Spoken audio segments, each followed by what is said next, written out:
Paul is on line 2. Hey, Paul. Thanks for calling in. What's on your mind? Hey, Brian. Just a subject that keeps coming up time and time again. I listen to you. I listen to lots of the Midas types. I also listen to Parker and Dean. As you know, they only debate MAGAs. And when they ask MAGAs what they like about Donald Trump, the one answer they give, 9 times out of 10, is immigration. The point I want to make about immigration is to clarify what Trump's immigration policy is about. It's about the rich people picking the pocket of the poor people, but giving them hate in exchange. Let them eat hate. It's nothing to do with they're stealing your jobs, they're eating your cats and dogs, they're raping this, that. It's nothing to do with it. It's about feeding the poor people hate in exchange for them not noticing that the rich people are picking their pockets. That's all it is. And it's been going on for thousands of years, that thing. It's just been going on for thousands of years. This is what the oligarchy does to the stupid masses.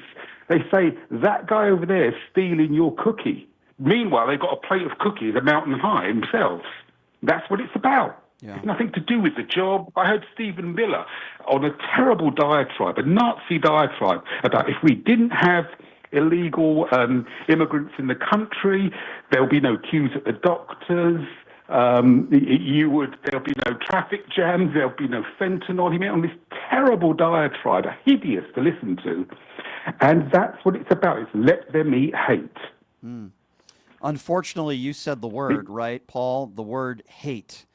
And yes, what drives me insane is that Donald Trump and so many in his MAGA movement are hateful people. They hate on people because of their sexuality. They hate on people because of the color of their skin. They hate on people because they're in poverty. Look at the way they're treating poor people in this country. They want to take over 15 million people off of Medicaid. Look at the billions and billions of dollars they want to take away from food stamps so that struggling families can put food on the table, while they're going to be giving the biggest tax breaks to the top 1% in the history of this country. It's sick. It's completely. As an aside, I've mentioned this before. Those typical magaloons, those Trump supporters with their single teeth and their tattoos, do they think that Donald Trump would let them in Mar-a-Lago? Do they really think they're really in his crowd? I watched a clip, actually, which nobody gets very rarely seen, of Trump backstage before one of his stupid rallies. And there's some supporters in front of him. And he looks at his security and he does a waving movement, like, get them out of my way. And that, to me, epitomizes what he really thinks of his supporters. Nothing but the deepest contempt. If you go to these rallies, if you have been to any of these rallies, and sadly I went, and thanks to Ron Filipkowski, because he talked me into going to some of these Trump rallies, and I'm glad I did. I saw 99% white people. And many of these people just hate. You said the word hate in their heart. You know, F Joe and the Ho. I saw those kinds of T-shirts.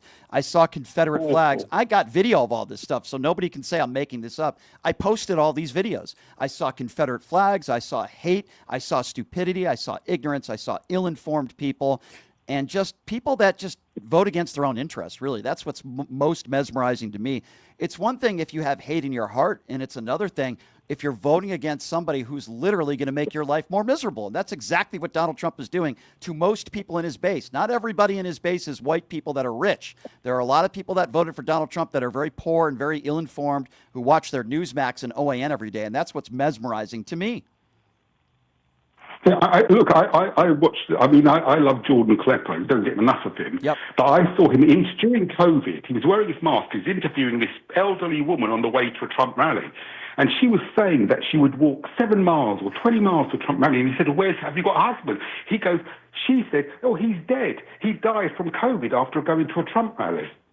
And she didn't even see the irony in it. Herman Kaine is a guy who spoke against the vaccines. Oh, yeah.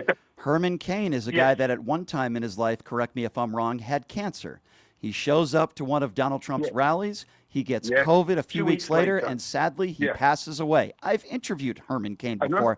Thought he was a nice guy. I thought he was misinformed, but I didn't think he was this horrible human being. But because of his support for Trump and because of his not protecting himself, which is very, very sad. He lost his life. Paul, it's always a great phone call when I hear from you from the UK, Yeah, thank you. and I appreciate you, my Thank friend. you. Thank you so much.